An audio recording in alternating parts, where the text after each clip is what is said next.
జై తెలంగాణ అందరికీ నమస్కారం।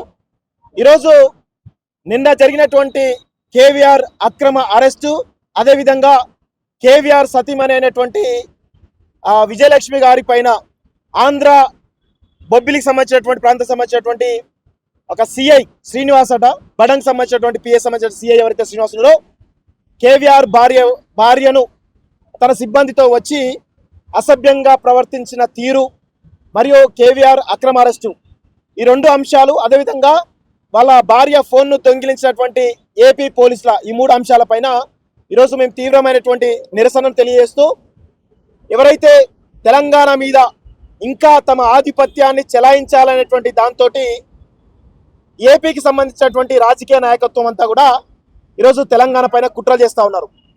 తెలంగాణకు సంబంధించినటువంటి వ్యక్తులు ఆంధ్రాకు సంబంధించిన వార్తలు చేయవద్దని చెప్పేసి బెదిరింపులకు గురి చేస్తూ, ఒకవేళ వార్తలు చేస్తే తెలంగాణ ఎవరైతే జర్నలిస్టులు కానీ తెలంగాణ యాక్టివిస్టుల పైన అక్రమ కేసులు పెట్టి దేశద్రోహానికి సంబంధించినటువంటి కేసులు పెట్టి వేధిస్తున్నటువంటి విషయం కావచ్చు, లేకపోతే థర్డ్ డిగ్రీ సంబంధించిన విషయం కావచ్చు, ఈరోజు మేము అందరం కూడా ఇక్కడికి రావడం జరిగింది।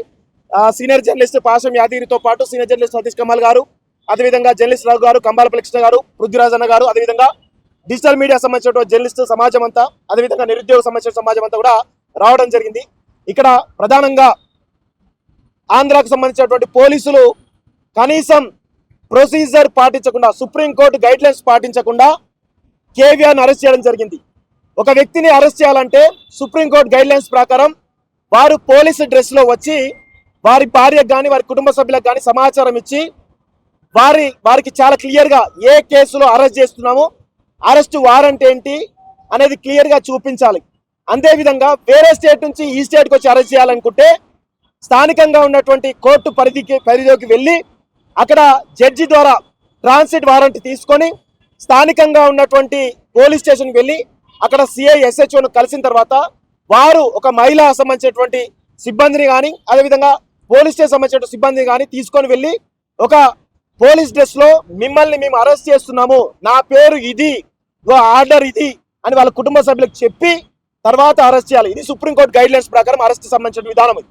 కానీ నిన్న చాలా దుర్మార్గంగా ఈ బడంగ్ ఎవరైతే ఆంధ్రాకు సంబంధించినటువంటి పోలీసులు ఎవరైతే ఉన్నారో, బొబ్బిలికి సంబంధించినటువంటి పరిధిలో ఉన్నటువంటి బడంగ్ సంబంధించిన సిఐ శ్రీనివాస్ గతంలో 3 నెలల క్రితం 2.5 నెలల క్రితం వచ్చినప్పుడు కూడా ఇదే ప్రతిఘటన చేసినాము। కానీ ఈసారి అప్పుడు పోలీసు డ్రెస్లో వచ్చిండు, కానీ ఇప్పుడు అలాంటి పోలీస్ డ్రెస్లో కాకుండా సివిల్ డ్రెస్లో వచ్చి కేవీఆర్ను ఇంట్లో ఉంటే తనని బనీ మీద ఉంటే గొర్రె గుంజుకపోతున్నారు। దాదాపు 4 ఫ్లోర్ల పైన కేవీఆర్ ఉంటాడు, 4 ఫ్లోర్లు కిందికి కొట్టుకుంటూ ఇష్టం వచ్చిన బనీని గల్లా పట్టుకొని కిందికి గుంజుకొస్తుంటే తన భార్య అయినటువంటి విజయలక్ష్మి సతీమైనటువంటి విజయలక్ష్మి గారు అడ్డుకుంటే వారిని కూడా ఇష్టం వచ్చినట్టు ఎక్కడ పడితే అక్కడ చేతులు వేసి ఎట్లా పడితే అట్లా తనను నెట్టి వేసుకుంటూ, ఆడపిల్లని చూడకుండా, తనకి 2 కొడుకులు, ఒకరికి 6 సంవత్సరాలు, ఒకరికి 11 సంవత్సరాలు, ఆ కొడుకు చిన్న పిల్లల్ని కూడా చూడకుండా చాలా దారుణంగా వాళ్ళని కూడా పెట్ల పైన ఇష్టం వచ్చి పడిస్తే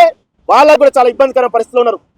అయితే కిందికి వస్తే కింద ఉన్నటువంటి ప్రజలు తెలంగాణ సమాజంలో తిరుగుబాటుతనం ఎక్కువ, ప్రతిఘటన ఎక్కువ, ప్రశ్న ఎక్కువ కాబట్టి చుట్టుపక్కల ప్రజలందరూ చూసి నిలదీశారు। ఆ నిలదీసినటువంటి క్రమంలో అక్కడ ఉన్నటువంటి ప్రజల్ని వారించారు, ప్రజల్ని అనేక రకాలుగా భయభ్రాంతులకు గురి చేశారు। అదేవిధంగా అప్పటికి ఎంత వారిస్తున్నప్పటికీ కూడా వినకుండా అక్కడ ఉన్నటువంటి సిఐ అతని సిబ్బంది ఎవరైతే కానిస్టేబుల్ కొంతమంది కలిసి తన భార్యని, ఎవరైతే కేవీఆర్ భార్యని చాలా దారుణంగా, మీరు చూస్తే ఇంత దారుణంగా ఉంటుందా ఏపీ వ్యవహారం?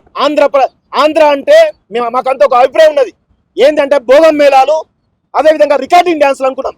కానీ ఈరోజు అక్కడ ఉన్నటువంటి సంస్కృతిని ఇక్కడికి తీసుకొచ్చేసి, అది కూడా పోలీసుల రూపంలో ఇక్కడికి తీసుకొచ్చేసి మన తెలంగాణ ఆడబిడ్డల మీద, మన తెలంగాణ బతుకమ్మల మీద ఈరోజు ఇష్టారీతిన అసభ్యకరంగా ఎక్కడ పడితే అక్కడ టచ్ చేస్తూ వాళ్ళను గొరగొర గుంజుకపోతూ చాలా విజువల్స్ ఉన్నాయి మా దగ్గర। ఒక విజువల్ మీకు చూపించే ప్రయత్నం చేస్తా। ఇక్కడ ఒకసారి చూడండి క్లియర్ గా, ఒక కానిస్టేబుల్ ఎవరైతే ఉన్నారో కానిస్టేబుల్ చాలా స్పష్టంగా అమ్మాయిని ఎవరైతే కేవీఆర్ భార్యని ఎట్లా గుంజుకోపోతున్నారో చూడండి ఒకసారి। అదే విధంగా అక్కడ చూడండి, ఇక్కడ సిఐ ఎవరైతే శ్రీనివాస్ ఉన్నారో, బలంకి సంబంధించినటువంటి సిఐ శ్రీనివాస్ ఎవరైతే ఉన్నారో ఆయనే కేవీఆర్ భార్యను ఇష్టం వచ్చిన నడుము పట్టుకుంటూ తనే చూడండి। ఇది తెలంగాణ సమాజం ఈరోజు ముఖ్యంగా రేవంత్ రెడ్డి తలదించుకోవాలి. నీ రాజ్యంలో, నీ రాష్ట్రంలో నువ్వు ముఖ్యమంత్రి ఉన్నావు, హోంమంత్రిగా ఉన్నావు కదా. ఇలాంటి ఆంధ్ర సంబంధించిన పోలీసులు మన తెలంగాణ ఆడబిడ్డల మీద ఇష్టారీతిన అసభ్యకరంగా బిహేవ్ చేస్తే ఏం చేస్తున్నారు? నేను నిన్న సాయంత్రం నైట్ బై కేసు పెడితే ఇప్పటి వరకు ఆ కేసు సంబంధించినటువంటి కనీసమైన సమాచారం కూడా లేదు. కేసు బుక్ చేస్తున్నారా లేదా ఇంతవరకు ఇలాంటి సమాచారం కూడా మాకు రాలేదు. సో ఈ పరిస్థితిలో అరెస్ట్ చేయడమే కాకుండా ఆ అమ్మాయిని ఇబ్బంది పెట్టడమే కాకుండా ఫోన్, అమ్మాయికి సంబంధించిన ఫోన్ ఆల్రెడీ కేవీఆర్ ఫోన్ తీసుకోవడం జరిగింది. అదేవిధంగా ఆ అమ్మాయి ఫోన్, తన భార్య ఫోన్ కూడా తీసుకుంటే ఈరోజు ఆమెకు ఎవరిని ఫోన్ చేయాలో తెలియదు, ఎవరికి ఏం చేయాలో తెలియదు. ఆ ఫోన్ కూడా తీసుకొని తొంగిలించుకోపోయారు ఏపీ పోలీసులు. ఇంకా దొంగలా తయారైన ఏపీ పోలీసులు. అదేవిధంగా ఎక్కడికి చెప్తా ఉన్నారు వీళ్ళు, అక్కడ అరెస్ట్ చేసినట్టు క్రమంలో సరూర్ నగర్ పిఎస్ కి తీసుకెళ్తామని చెప్పారు. సరూర్ నగర్ పిఎస్ కు అట్లా వెళ్ళిండ్రు. అక్కడ వెళ్ళగానే స్థానికంగా ఉన్నటువంటి సిఐకి ఏదో నోటీస్ అని చెప్పేసి చూపించి ఇమీడియట్ గా కనీసం ప్రొసీజర్ కూడా ఫాలో కాలేదు. అక్కడ పోలీస్ స్టేషన్ అడుగు పెట్టలేదు. పెట్టకుండానే ఎవరైతే కేవీఆర్ భార్యను పక్కకు తీసుకెళ్లి ఇమీడియట్ గా తీసుకుపోయారు. ఎట్లా తీసుకుపోయారు అంటే చూడండి ఒకసారి క్లియర్ గా.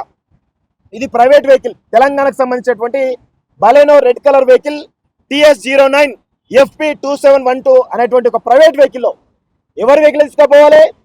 ప్రభుత్వానికి సంబంధించినటువంటి పోలీస్ సంబంధించిన వెహికల్ తీసుకుపోవాలి. కానీ ప్రైవేట్ వెహికల్లో తీసుకొని వెళ్ళడం జరిగింది. ఇది కూడా ప్రొసీజర్ పాటించకుండా తీసుకెళ్ళినటువంటి విషయం చూస్తాను. అదేవిధంగా సిఐ ఈయననే ఎవరైతే ఉన్నాడో ఒక మహిళలతో అసభ్యంగా బిహేవ్ చేసినటువంటి బడన్ సంబంధించినటువంటి సిఐ శ్రీనివాస్ అనుకుంటా. సో ఈ విధమైనటువంటి పరిస్థితి చాలా స్పష్టంగా చూస్తాను. ఇప్పటి వరకు కేవీఆర్ ఎక్కడ ఉన్నాడు ఏంటి? కేవీఆర్ ను మరి థర్డ్ డిగ్రీ చేస్తున్నారా, లేకపోతే గాదే సాయి కృష్ణ సంబంధించినటువంటి ఏదైతే కేసు ఉందో తనని లాకప్ డెత్ చేసి ఆయన యొక్క బాడీని, శవాన్ని కూడా దొరకకుండా అక్కడ ఉన్నటువంటి ఆ శ్మశాన వాటికి తీసుకెళ్లి కాల్ చేసి బూడిద చేసి కనీసం బూడిద కూడా కుటుంబ సభ్యులకు పోకుండా చేసినటువంటి ఘటనలు మనం చూసినాం. అక్కడ లాకప్ డెత్ చూసినాం, అదేవిధంగా థర్డ్ డిగ్రీ చూసినాం, కేవీఆర్ పైన కూడా థర్డ్ డిగ్రీ చూసినాం. అలాంటి పరిస్థితుల్లో ఇప్పుడు కేవీఆర్ ఎక్కడున్నాడు ఏంటి అనేటువంటి సమాచారం ఇంతవరకు ఎక్కడ కూడా మీడియా కానీ తెలంగాణ సమాజానికి కానీ చూపించట్లేదు. ఇది చాలా దుర్మార్గమైనటువంటి విషయం. ఈ సందర్భంగా ఇక్కడ కొంతమందికి, ముఖ్యంగా తెలంగాణ ముఖ్యమంత్రి, హోంశాఖ మంత్రి అయినటువంటి రేవంత్ రెడ్డి గారు చాలా స్పష్టంగా మీకు చాలా సీరియస్ గా చెప్తా ఉన్నాం. ఇంత దుర్మార్గం జరుగుతుంది నీ రాష్ట్రంలో, నీ పాలనలో. నువ్వు చేత కాకపోతే దిగిపో. నీకు పాలన చేత కాకపోతే దిగిపోయి నువ్వు వేరే వాళ్ళకి పగ్గాలి. నీ ప్రభుత్వంలోనే, నీ కేబినెట్ లోనే ఉత్తమ్ కుమార్ రెడ్డి లాంటి, లేకపోతే పొన్నం ప్రభాకర్ లాంటి వాళ్ళు, లేకపోతే డిప్యూటీ సీఎం మల్లు భట్టి విక్రమ లాంటి యోధులు ఉన్నారు కదా, వాళ్ళకి ఇచ్చే పగ్గాలు. నీకు చేత కాకపోతే, నీకు పాలన చేసే దమ్ము లేదు, ఏం లేదు.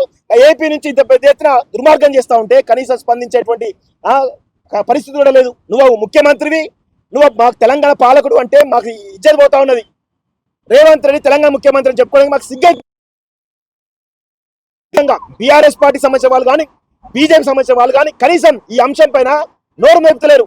ఎంత దుర్మార్గం! మీరు కనీసం ఆడపిల్లల మీద ఇంత అఘాయిత్యం జరుగుతూ ఉంటే ఒక్కరు కూడా నోరు మెప్పుతలేరు. సిగ్గుండాలి కదా మీరంతా కూడా, సిగ్గుపడండి. మీ ఇంట్లో ఆడవాళ్ళు ఉన్నారు కదా, మీ ఇంట్లో భార్యలు ఉన్నారు, మీ ఇంట్లో తల్లులు ఉన్నారు, మీ ఇంట్లో కుటుంబ సభ్యులు ఉన్నారు కదా, వాళ్ళకు కూడా ఇట్లా జరిగితే ఏంది పరిస్థితి? ఈ అమ్మాయిని కూడా కేవీఆర్ భార్య ఎవరైతున్నారో వాళ్ళు కూడా ఇంట్లో సభ్యురాలు అనుకోని, మీ చెల్లో, మీ అక్కో, మీ తల్లు అనుకోవాలి కదా. ఎందుకు అనుకోరు మీరు? ఎవరు కూడా స్పందించారు. కేటీఆర్ స్పందించాడు, కేసీఆర్ స్పందించాడు, హరీష్ రావు స్పందించాడు, రామచంద్రరావు స్పందించాడు, ఈటల రాజేంద్ర స్పందించాడు, అరవింద్ స్పందించాడు. ఎవరు కూడా స్పందించారు. ఇక కాంగ్రెస్ గురించి అయితే తక్కువ మాట్లాడుతుంత మంచిది.